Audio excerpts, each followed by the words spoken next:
Hello everyone, मैं मौनिक Damania टिक्विक securities की ओर से और ये है आपका पोस्ट मार्केट आउटलुक फॉर 16 जून। तो चलिए देखते हैं कि आज हमारे बाज़ार में कैसी ट्रेडिंग हुई है। जैसे कि हम देख सकते हैं निफ्टी जो है वो 185 पॉइंट्स पॉजिटिव क्लोज हुई है और हमने हमारे प्री मार्केट आउटलुक में डिस्कस किया था कि जो गिफ्ट निफ्टी है वो हमें गैप अप ओपनिंग के इंडिकेशंस दे रही थी, गैप अप से फ्लैट ओपनिंग के इंडिकेशंस दे रही थी। बट हमें आज गैप अप देखने को मिला 70 पॉइंट्स का और उसके बाद जो है मार्केट जो है throughout the day almost flat ही चला है और जो है हम कह सकते हैं कि और हमें 40-50 पॉइंट्स का अपमूव देखने को मिला है। तो हम एक बार 30 मिनट्स टाइम फ्रेम पे आके ट्रेडिंग कैसी हुई थी वो देख लेते हैं।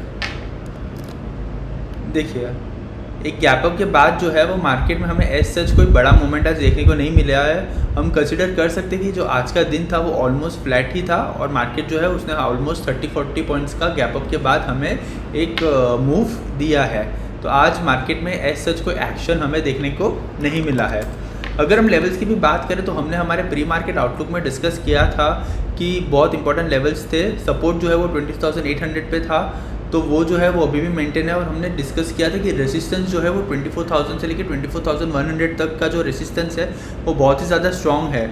अगर वो ब्रेक होता है तो हमें एक अच्छा सा अपमूव देखने को मिल सकता है, बट वैसा कुछ हुआ नहीं। अगर हम आज के हाई की भी बात करें तो बैंक जो निफ्टी है उसने 24,000 टच किया बट उसको जो है ब्रेक नहीं किया और क्लोजिंग भी हम कह सकते हैं कि ऑलमोस्ट 24,000 के करीब ही आई है। तो कल का दिन जो है वो हमारे लिए बहुत ही इंपॉर्टेंट हो सकता है कि अगर कल गैप अप हुआ और 24,000 के ऊपर और अगर मार्केट सस्टेन होते हैं तो हमें अपमूव देखने को मिल सकता है, या फिर अगर कल गैप डाउन होता है या फ्लैट मार्केट खुल के अगर हमें एक नेगेटिव मूवमेंट देखने को मिलता है तो हो सकता है कि 23,800 के लेवल्स जो है वो फिर से रीटेस्ट भी हो सकते हैं। तो देखते हैं कि कल जो है वो हमारे मार्केट कैसे परफॉर्म करते हैं, क्योंकि अब जो निफ्टी का रेंज है वो बहुत ही ज़्यादा टाइट हो गया है 200 पॉइंट्स के बीच में। अगर हमें ब्रेकआउट चाहिए तो 24,100 या 24,000 से लेकर 24,100 के जो लेवल है वो डिसेसिवली ब्रेक होने चाहिए, या तो फिर अगर नीचे 23,800 डिसेसिवली ब्रेक हो गया तो हमारा जो डाउनवर्ड मूवमेंट है निफ्टी का ट्रेंड वो फिर से कंटिन्यू हो जाएगा। तो देखते हैं कि आगे आने वाले दिन में या कल जो निफ्टी है वो कैसा परफॉर्म करती है। चलिए बैंक निफ्टी देख लेते हैं। बैंक निफ्टी की बात करें तो बैंक निफ्टी के अंदर भी आज हमें गैप अप देखने को मिला था और गैप अप के बाद जैसे कि हम देख सकते हैं एज सच कोई मूवमेंट हमें देखने को मिला नहीं है बैंक निफ्टी के अंदर। बैंक निफ्टी भी ऑलमोस्ट 100 पॉइंट्स पॉजिटिव क्लोज हुई है और कैंडल जैसे कि हम देख सकते हैं दोजी जैसी बनी हुई है। और बैंक निफ्टी को भी हम 30 मिनट टाइम फ्रेम पे देख लेते हैं। देखिए, आज जैसे कि हम देख सकते हैं बैंक निफ्टी में कोई मूवमेंट नहीं है। बैंक निफ्टी आज जो है फ्लैट ही ट्रेड कर रही थी। गैप अप जो ओपन हुआ था ऑलमोस्ट यही 100 पॉइंट्स के करीब और उसके बाद जो है वो बैंक निफ्टी नेगेटिव ट्रेड करने लगी और आफ्टरनून के बाद फिर से पॉजिटिव ट्रेड करने लगी। बट एज सच हमें कोई मूवमेंट देखने को नहीं मिला। ऑलमोस्ट 200 से 300 पॉइंट्स के बीच की जो रेंज है उसके पूरा दिन बैंक निफ्टी उसी रेंज के बीच में थी। और जैसे कि हम डेली टाइम फ्रेम पे कैंडल देख सकते हैं तो जो बनी है वो डोजी टाइप की बनी है। इसका मतलब ये है कि आज हमें एज सच कोई ज़्यादा मूवमेंट देखने को मिला नहीं है बैंक निफ्टी के अंदर। अगर हम बैंक निफ्टी के भी लेवल्स की बात करें तो हमने डिस्कस किया था कि 57,400 से लेकर 57,800 का जो स्ट्रॉन्ग रेजिस्टेंस है जब तक वो ब्रेक नहीं होता है तब तक जो है वो हमें अपमूव देखने को नहीं मिलेगा। तो आज भी बैंक निफ्टी जो है वो 57,400 की ब्रेक करने की कोशिश की उसने, बट वो ब्रेक नहीं हुआ और वहीं से जो है वो रिजेक्शन फेस करने को मिला है। और क्लोजिंग जैसे कि हम देख सकते हैं 57,300 के करीब की आज हमें देखने को मिली है। तो हमें यही देखना है कि कल बैंक निफ्टी में अगर गैप अप होता है या गैप डाउन होता है तो वो सस्टेन होता है कि नहीं होता है। तो कल जो है वो हमारे मार्केट के लिए इंपॉर्टेंट डे हो सकता है, क्योंकि निफ्टी के अगर लेवल्स में हमें ब्रेकआउट या ब्रेकडाउन देखने को मिला तो हो सकता है कि बैंक निफ्टी भी वो सेम ट्रेंड फॉलो कर सकता है। तो हमें कल देखना है कि हमारी जो निफ्टी है वो कैसा परफॉर्म करती है। तो चलिए, ये हो गई निफ्टी बैंक निफ्टी की बातें। एक बार जो है वो हम ब्रेंट क्रूड देख लेते हैं। देखिए, ब्रेंट क्रूड की बात करें तो ब्रेंट क्रूड जैसे कि हम देख सकते हैं ब्रेंट क्रूड के अंदर आज हमें 3% की गिरावट देखने को मिली है। ऑलमोस्ट जैसे कि हम देख सकते हैं 80.82 के करीब जो है वो ब्रेंट क्रूड ट्रेड कर रहा है। ये जो है वो काफ़ी अच्छी न्यूज़ है हमारे मार्केट के लिए, क्योंकि और न्यूज़ आ रही है कि जो ट्रम्प है वो डील जो है वो साइन MOU जो है वो साइन हो जाएगा ईरान के साथ 19 को। तो देखते हैं कि फ्राइडे को ये डील साइन होती है तो हो सकता है कि ब्रेंट क्रूड के अंदर हमें और ज़्यादा गिरावट देखने को भी मिल सकती है। और जो पहले के लेवल्स थे 60 और 70 के बीच के, अगर वो लेवल्स फिर से आ गए तो बहुत ही अच्छा बात होगा ग्लोबल मार्केट के लिए भी और इंडियन मार्केट के लिए भी। जितनी ज़्यादा गिरावट हमें देखने को मिलेगी ब्रेंट क्रूड के प्राइसेस में उतनी ज़्यादा स्टेबल जो है वो हमारा मार्केट हो जाएगा। तो देखते हैं कि ये ब्रेंट क्रूड के अंदर और हमें कितनी गिरावट देखने को मिलती है। USD INR देख लेते हैं। देखिए यूएसडी आईएनआर की भी बात करें तो यूएसडी आईएनआर 94.55 के करीब ट्रेड कर रहा है। इसका मतलब ये है कि रुपी जो है वो आज अप्रिशिएट हुआ है अगेंस्ट डॉलर। जैसे कि हम देख सकते हैं 0.16% का अप्रिसिएशन आज हमें देखने को मिला है। ये काफ़ी अच्छी बात है और हमने सुबह भी डिस्कस किया था कि 94.22 के बहुत ही ज़्यादा स्ट्रॉन्ग सपोर्ट है। हो सकता है कि ये लेवल्स जो है वो हमें आगे आने वाले दिनों में देखने को मिल सकते हैं। तो देखते हैं कि आगे आने वाले दिनों में यूएसडी आईएनआर जो है वो कैसा परफॉर्म करता है। तो चलिए आज के बेस्ट सेक्टर और वर्स्ट परफॉर्मिंग सेक्टर एक बार देख लेते हैं। अगर आज के बेस्ट परफॉर्मिंग सेक्टर की बात करें तो आज का बेस्ट परफॉर्मिंग सेक्टर है रियलिटी सेक्टर। इसके अंदर 2.2% की हमें क्लोजिंग देखने को मिली है।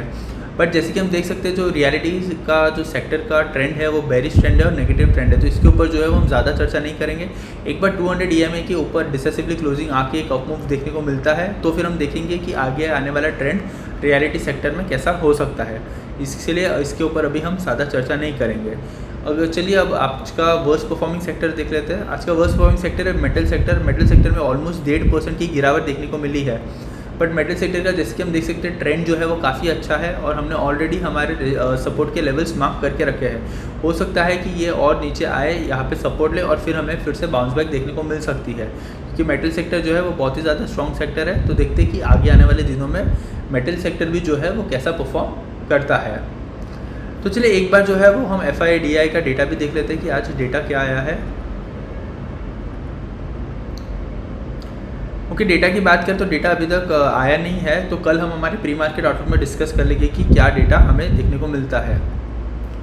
अगर हम अमेरिकन मार्केट्स के फ्यूचर की बात करें तो अमेरिकन मार्केट्स के जो फ्यूचर है वो ऑलमोस्ट फ्लैट से पॉजिटिव ट्रेड कर रहे हैं। तो देखते हैं कि आज अमेरिकन मार्केट्स में कैसी ट्रेडिंग होती है।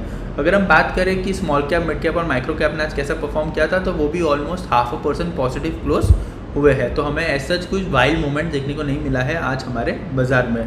तो चलिए आज का जो हमारा पोस्ट मार्केट आउटलुक है उसे हम समराइज़ कर लेते हैं। और समराइज़ करते हुए तो मैं यही कहूँगा कि आज जो था मार्केट में नो एक्शन डे हम कह सकते हैं, क्योंकि ना ही हमें कोई बड़ा अपमूव देखने को मिला और ना ही कोई डाउनमूव देखने को मिला। और आज मार्केट में कोई ट्रेंड था नहीं, आज मार्केट जो था वो बहुत ही ज़्यादा साइडवेज था। इसलिए मैं कह रहा हूँ कि नो एक्शन डे आज का दिन था हमारा।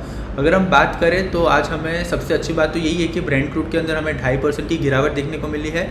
और जैसे कि हम देख सकते हैं रुपी भी है जो है वो आज अप्रिशिएट हुआ है अगेंस्ट डॉलर। तो अगर ये ऐसे ही चलता रहा तो हमारे मार्केट को सपोर्ट मिलेगा और जल्दी हमें भी हमारे मार्केट में ब्रेकआउट देखने को मिल सकता है। ये अच्छी बात है हमारे मार्केट के लिए। जैसे कि हमने देखा था कि आज का बेस्ट परफॉर्मिंग सेक्टर जो है वो रियलिटी सेक्टर है, बट रियलिटी सेक्टर जो है वो बेरिश ट्रेंड में है, तो इसके ऊपर ज़्यादा चर्चा नहीं की हमने। और आज का वर्स्ट परफॉर्मिंग सेक्टर है मेटल सेक्टर। पर ये पोस्ट मार्केट आउटलुक ख़त्म करने से पहले हमने प्री मार्केट आउटलुक में डिस्कस किया था कि हम ऑटो सेक्टर के ऊपर आज फोकस करेंगे। तो एक बार हम ऑटो सेक्टर का भी चार्ट देख लेते हैं। ओके, देखिए ऑटो सेक्टर की अगर हम बात करें तो ऑटो सेक्टर आज नेगेटिव में क्लोज हुआ है और ज़्यादा नेगेटिव क्लोज नहीं हुआ है, सिर्फ 0.32% नेगेटिव क्लोज हुआ है। बट ट्रेंड जो है वो अभी भी पॉजिटिव है।